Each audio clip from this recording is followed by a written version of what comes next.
All right, welcome in everybody, bright and early to this week's first episode. Sorry that we took off yesterday on Daily Bread, but it is what it is. We're coming at you live with Tuesday's best bets and top plays of the day. We'll hit the match in the Premier League, then we'll go into the MLB, and we'll wrap it up with the NBA. We're coming at you bright and early, a little bit right before 8 a.m. on the East Coast, just because we got shit to do today. If you're rocking with us on the West Coast, definitely drop it in the comments. Shout out to you if you're up with us before 5 a.m. Or maybe you haven't gone to sleep yet. But as usual, the show is powered and sponsored by at the Wise Guys Diamond Club. Be sure to be checking them out. Don't miss another day not being in there. Just check out the timeline. It's been pretty profitable there. As usual, also live on Twitter at Daily Bread Media. Make sure to give us a like and retweet there and follow us if you already aren't. And as usual, YouTube's the number one spot to be to drop your best bets. Let us know what's up. If we had some winners over the weekend, we had the huge Saturday show. So shout out to all of you who tapped in with us there. We had a bunch of big names in the industry, and we thank all of them for tapping in with us. But Sosa, how are you doing bright and early? Oh, I'm feeling great, man. I'm just out here sucker ducking and staying away from losers and lames. We're not fucking with no L's. Other than that, things are good, man. Nice little weekend, beautiful Monday. The Dodgers won. Freddie Freeman hit his first jack as a as a Dodger, his former team. Wonderful to see that. My team took care of business. But you already know, man. Just looking to continue a great run. We've been on fire in baseball. Footy Rex is back. I mean, it's regular. It's regular. It's regular, man. It's a little Tuesday morning. You see, I got my cup of Joe. Don't try and play me, James. I'll be up early every day, and that's just how I be, man. Every morning early. Yeah, Sosa does like to hit you at that 7:15 FaceTime if you're lucky enough to be in that inner circle. Oh yeah, man. And I don't talk on the phone. I just had to have a conversation about some lame ass motherfucker from the internet that I befriended talking about he recorded some FaceTime conversations. Like, we don't play with the police over here, so you know what I'm saying? He's clearly canceled from Sosa's world. Get it? Because I started Sosa world. You get it? No. What about the Warriors? Man, looks like the Nuggets, if any of us who picked the Nuggets in 5 in the show, that's looking or the Warriors in 5, that's looking a little bit questionable right now. And the one thing that I do need to eat my crow on was I said that maybe the 3 of them, they're not over the hill yet. They made Harrison Barnes a bunch of money, and Jordan Poole, I said he might not be that guy in the playoffs. And let's see if he can do it on the road, because the 2 games at home, he's getting that contract fat. Oh, he's a max. That's what those 3 do. They get everyone else paid, and then they leave. Maybe he'll stay, but let's see what happens with Jordan Poole. But he can't miss right now, and that's when that third guard is clicking in that offense. Look out. Somebody's going to offer him a max. No way around it. Like, there's going to be an organization. Bro, listen, the development, I'm going to come out and say this. Listen, the development of Jordan Poole is one of the best development stories I've ever seen. What he's doing is at an elite level. I mean, taking it off the dribble, like standing, catch and shoot. I mean, it's one of the best progressions of an NBA player we've ever seen. From year 2 to 3, I don't get it. You know what I mean? From year 2 to 3, it's crazy. So that's where shout out to him. I mean, it's what those 3 do on the Warriors. How many players have they gotten them paid when they've left just from being that 4th piece? And that's really all they need for that offense to be cooking like that. And then the Sixers handled business. Can't really talk much until you win a road game. So we'll save our piece. I know you were going crazy last night, but we'll save our piece because you got to win one on the road before I feel confident. They say a series doesn't start until a road team wins a game. Listen, there's a lot of people that pick this Toronto team to beat Philly, and they're You're betting on a team with no one over the height of 6'11" against the most dominant force that we've seen in basketball since Shaquille O'Neal. I don't think people but that kind of allows us to understand how much the internet hates James Harden. You know what I mean? Well, that's where on the show with all the guests that joined us, I said since Marc Gasol's not there anymore, and when you're going to have Boucher and Cass being the guys that have to go against him in the middle, that's where I was just like, I feel a little bit more confident because Nick Nurse can outcoach it, but Gasol was the guy that just had Embiid's like lunch every single time we played them. Now you've seen him; he had 19 in game one. He really didn't need to go off, so he got 19 in the first quarter last night to say, all right, I'm here. Absolutely. I mean, and also it's about him being aggressive. Game one, he really wasn't trying to be that aggressive. He wasn't really. Last night we saw a very motivated Joel Embiid, got straight to it to start the night, and finished them off at the end. I like what James is saying. Fred VanVleet shot them out of the game. And I don't know if it's because he's not 100%. He doesn't look like he's 100%. Well, in the first quarter, he couldn't touch the rim. Yeah, it's a couple direct tactical issues, too. I rewatched the tape of the first two games. I was at the first game. I was outside that day. We obviously every time that Tyrese Maxey is guarded, it's coming from a closeout, and that allows him to have options when he receives the basketball. If you're not grounded when he catches the ball, you can't defend him, and that's a problem that Toronto's running into. Their rotations are not fast enough. And what happens is you're giving a guy who has shown that he can do everything on the offensive end at a pretty much an elite level. Whether you want to give him his respect or not, that's up to you. But it's undeniable that that Tyrese Maxey is one of those dudes. So I look to see more Sixer domination in this. I look to see more Sixer domination in this series. They just don't have the bodies to deal with Embiid. And Scotty Barnes not being 100% is an absolute detriment to this team. It hurts them. It hurts their defensive versatility, and it hurts their perimeter defense to another dimension. Obviously, Gary Trent not 100% either. So I'm not trying to pile on to the Raptors. It's just we're just better, and the only people that aren't surprised are Toronto fans. I guess that's a good way to put it there. Let's get into today's people that are surprised. Give us a like, give us a subscribe. We'll get into our best bets.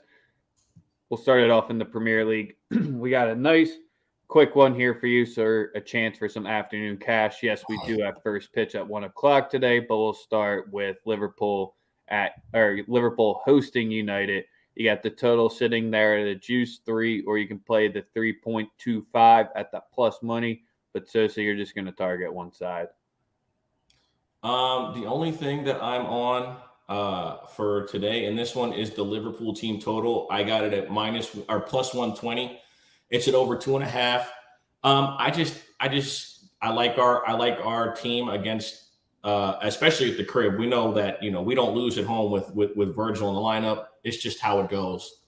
I like over 2.5. I think it's a fun game. I think there's a good chance to handle this opposition in Man U, and I just like us to score 3 goals today. Over 2.5 plus 120. Yes, sir. You've won the last 10 home Premier League matches. And the one thing that Liverpool has been doing, where City was kind of this team last year, where both teams to score, that's only happened in 33% of Liverpool Premier League matches so far. So they're the squad that you can be targeting right now, especially at home for the wins to 0. We don't know what's going to be going on with the United lineup here. Looks like Ronaldo's going to be out. Wish all the best for him. Cavani looks like he's still going to be out as well. So who's going to be going up top for them? It's going to be maybe a little lineup driven if you're going to be targeting the United side there. And that's where it's rare to see their team total being only over 0.5 at minus 150. a lot of juice behind that, but it's, like I said, rare that you get United's team total that low because, people are going to be missing up top for them. Yes, sir. MLB. Let's get it. Make sure today's one of the best days for us to reiterate. Make sure you click that action button on the starting pitchers, especially if you're betting early, because if someone ends up getting scratched, don't be sitting there regretting it big time. But Sosa, the Nerfy King, are we starting there, or are you going to give him something else to start? Oh, yeah. I'm going back. Listen, I'm going to the game that nobody believes will be a Nerfy today, and that's the Yankee game. I'm backing Garrett Cole, and I'm backing the Tigers to get me 6 outs. No runs first inning. Yankees, Tigers, 6:41 start tonight. Yes, sir. Ooh, I kind of like the Tigers there to make some noise. Not going to lie. It's possible. Garrett Cole obviously does not look the same from last year. He's been very pedestrian to start the season. I like the spot though. This Detroit team has been struggling. They're basically where we thought they were supposed to be last year. Definitely believe that they'll turn it around. It's just a matter of how long it takes. You know what I mean? I think they have a great coach. They have a great manager. They have the talent. It's just a matter of them bringing it back around. So we're going no runs first inning minus 120 in the Yankee game. I have 2 more looks for tonight. We're gonna rock with the Dodgers again. The Dodgers team total right now is at 4 against Max Fried. Dodgers team total over 4. If you can get an alternate up to 6, Freddie Freeman is ready. This team is motivated after being eliminated by this team in the playoffs last year. You saw it last night. We might have gave up a couple runs late, but the motivation factor is there. We want to beat these guys. And if you can get the Dodgers at 4, a straight 4, it's get on it early because they'll score more than 5 runs tonight. No problem. Yeah, can't disagree with that one. The bats have been hot there. And I'm going to the NL Central battle because you already know Brubacher is on the mound for the Pirates today. First half, he's basically 2-0 so far, fading him this season. If you can be targeting it the right way, I'm going to be doing both sides on the first half and the full game. So the over 2.5 at minus 109 for the Brewers. And then the full game is sitting at over 4.5 at minus 106. So we like the Brewers to get going, but so is the one thing I saw on the board today. You have a lot of low totals hanging out there. Yeah, it was like that yesterday as well. Did you know that the Baltimore Orioles have not played a single game to the over yet this season? The pitching's been there. The bats just haven't. What's crazy is I went the contrarian route last night, and you know how that game ended? Yeah, the bases were loaded. And the bases were loaded, and the guy who was hitting swung at the same off-speed pitch 3 times. He got fooled 3 times on the same pitch. It was outrageously bad. They brought in a pinch hitter to strike out on 5 pitches. Unbelievable. The only other play that I'm liking in baseball today is the Cleveland Indians first 5 run line at minus 114. It is a fade of Keuchel and an endorsement of Shane Bieber. Obviously, Bieber has been solid to come, returning from last year where he got shut down because he wasn't right. I like the Cleveland Guardians first 5 minus half a run to start off today's baseball. We got the Nerfy and 2 other plays, the Dodger team total and the Yankee Nerfy.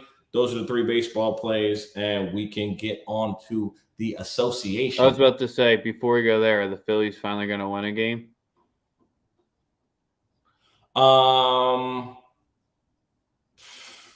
That's a good question.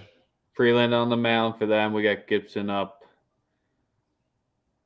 It's been painful, to say the least, so far. Absolutely. For you. You know what? It's just early. Oh, I know. You can't overreact to 11 games, but the 4-7 and last night where Nola just hasn't been right the whole season. Shout out to Spin Doc. He tweeted that play out about his Ks and everything like that. It's just the pitching has not been there whatsoever, and then it makes the bats harder to show up. And then the only other angle I was going to be looking at today is this is what Chris Archer's first start in not a while, but of this season, I believe. He went clean against the Dodgers. So do we ride the Chris Archer hot streak for the Twins going against Carlos Hernandez, who I'm not trying to put any money behind him yet. Seems like maybe a potential over here, but I'd be leaning towards the Twins, if anything, here. I'm just getting the number on their money line. Absolutely. Minus 114 Twins on the money line. We'll be back in Chris Archer. You saw we're back in Archer. Yeah, I mean, Minnesota looks pretty good. I mean, like they've been good to start the season. Obviously, they got Correa. So expectations change when you spend the money on a superstar. Buxton has looked good, and the starting pitching has looked okay. So you got through 4 innings in his first start so far this season. 2 hits, just like him to keep it rolling. And then Hernandez, he's just given up. His forte is giving up 5+ hits a start. So that's just kind of where, if you're going to give that to the Twins, they just got to convert here. Let's get to the NBA. I'm going to keep it short and sweet. I'm on Memphis 100% of the way tonight. I know people are talking about the matchup. I love Ant Edwards. Everyone knows I love the kid. I also love John Morant. I believe he's one of the best. I believe he's one of the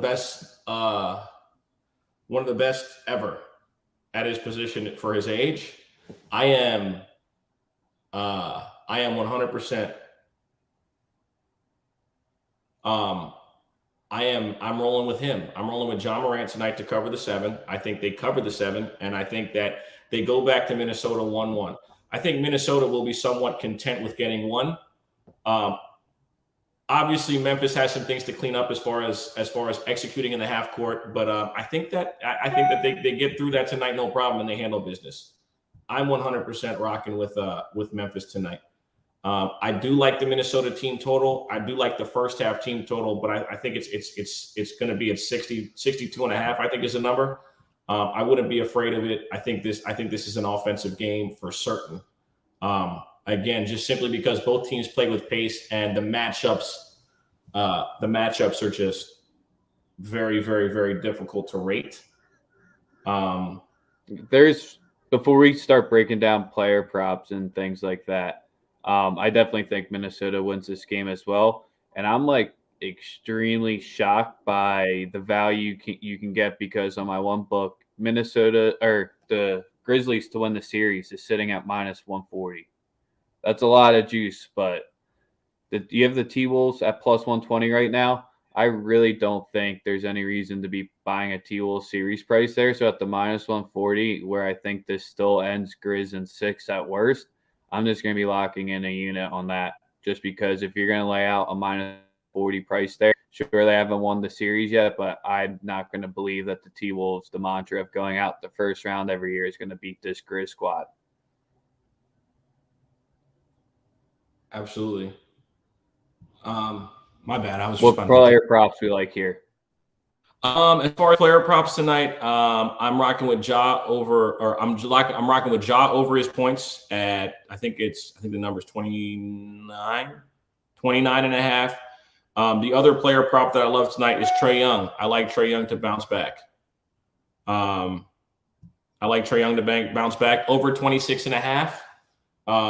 I think he plays well. You can't hold that kid down back-to-back nights. He had a poor shooting night to start. He was also tired from carrying them through a play-in scenario. I think Trae Young gets back on the horse tonight. Over 26.5 for him is my favorite play in the game. Ooh. Do you like the Minnesota first half team total? I like the number because I believe both teams will play with pace. I think that we could see a lot of points, just like we could see a lot of points in every game in this series. Although, remember, one of them is going to be a stinker because Minnesota's If Minnesota shoots like they did in game 1, they'll beat Memphis in 6 games. Like, they didn't miss. Minnesota put up 44 points in the first quarter in the first game. Like, if that continues, they're going to have a hard time playing. But I'm betting on returning to the mean. I don't expect this team to put up 44 every first quarter. You know what I mean? Yeah.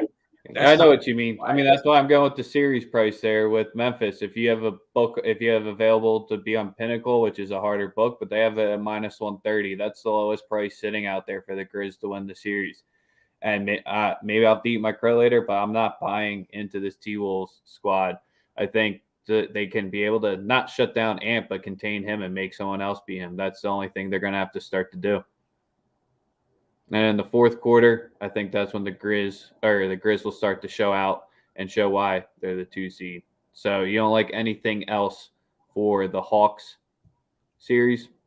It's hard for me to bet on the Hawks tonight. I think I would much rather, I would take them in a spot at home. Miami came out very, very keen to detail in game 1. Duncan Robinson came out very hot. Do I think that he can repeat that performance? I don't think so, but I don't think he'll need to, because the way that Miami's built, it could be anybody that comes along, right? Strus played well. PJ Tucker hit 6-3. I mean, if PJ Tucker's hitting 6-3s, you're not fucking winning against them.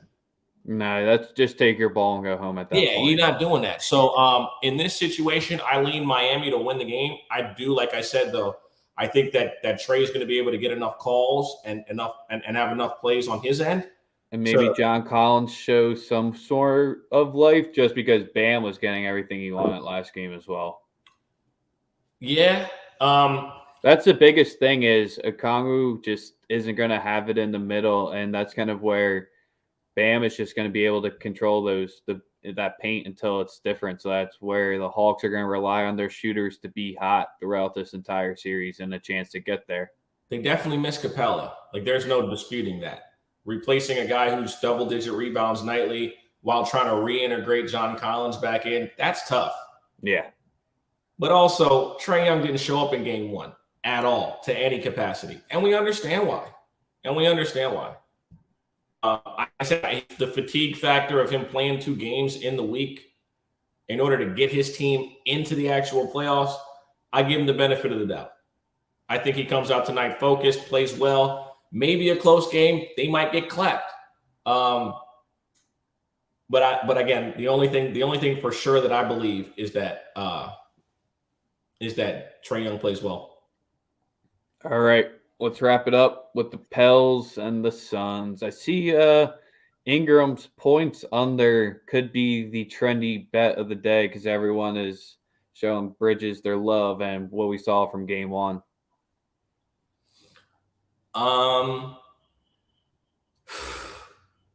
This Phoenix team, they look like they're a machine, man. And 2 teams that, if you watch the playoffs through 3 days, the 2 most impressive teams are easily Golden State and Phoenix. Yep. Philadelphia has looked the best in the East, right? But out west, Phoenix and Golden State, man, they look like a couple of juggernauts. Like, obviously, matchups make fights. And we're looking at 2 teams that are probably more supremely talented than their opponents. But bro, when these 2 teams want to go, they go. The only, this could be a Phoenix trifecta spot again, first quarter, first half, full game. I mean, the full game just barely got there though, because it was double digits and they won by 11. So that's kind of where it just squeaked by. I think it could be. But my initial lean for tonight is New Orleans first half, plus 5.5, minus 110. I think that Phoenix they're going to find a way to make the game a little more muddy. Phoenix just looks amazing though, man. Phoenix and Golden State, bro, they look like 2 teams who've been there before and who look like they're focused on a bigger task. They just do, man. And you can see it. You can see it in the way with the swagger they bring and just the energy that they bring. It's crazy. So as much as we love this Pelicans team, next year is their year. They add a healthy Zion Williamson to this to go with the Lakers draft pick, and they're cooking with grease for sure. But not this year. They're in. It ain't it this year for them. I'm sorry. No, that's kind of where, and if they take the Warriors' approach last night of just making this a quick tempo game and just trying to run them out, and Ingram's going to shoot 6 for 17 again, it's going to get pretty ugly. Not saying he needs to put up 30 to win this game, but he does. If they're going to win, BI's got to get 30. I was going to say, get 30 points and 8 assists to beat them, and CJ will have to match them. If those two guys don't play elite basketball, they're not beating Phoenix. And I love Herb Jones. I love Jackson Hayes. This Phoenix team, they're like that. They're like that. You're going to have to play your best ball in order to beat them. You know, it'd be different if New Orleans was playing Memphis, team with no experience who can't execute in the half court. When you got Chris Paul on the other side, bro, execution in the half court's the easiest thing. The easiest thing for them, for Chris Paul. So yeah, and I think just the main thing that the Suns are going to do is when that second unit gets in there, it gets ugly quick. Like Trey Murphy is nice to get you past the Spurs, but probably not going to get past the Spurs and the Clips, but not going to get you past here. Sosa, any other thoughts you want to give out for today's slate before you wrap it up? Not really, man. I don't really got nothing else. It's it's a good it's gonna be a great week. I just what I want, what I'm looking forward to, dog. I just got on what is that the website where with the fake jerseys? DHgate. I went on DHgate, bro, and I bought 7 different colors of Stop Snitching t-shirts. You remember back in the day, dudes are wearing Stop Snitching t-shirts? That's the real epidemic. That's the real pandemic going on, man. There's too many dudes snitching out here. You didn't get me last time I was on that website, I got myself that Harden jersey. Oh, the one you got for like $14? Yeah. It looked real. We don't need to talk about that. I don't support the cause. I just like the jerseys that they produce. I don't support anything else about that company. Oh, man. Other than that, I got to get my ass into the office. We started it off talking about the recap. That was about 8 minutes if you joined us late. Then we got into the Premier League real quickly, MLB, and then we wrapped it up with the NBA. We got the Nerfies. We got a series price. We got team totals. We got it all in today's episode of Daily Bread. Tomorrow, we'll be coming back at you live right around that noon lunchtime for everyone else. Run it back. We appreciate all of you. Give us that like, give us that subscribe, and we're out. And don't check me.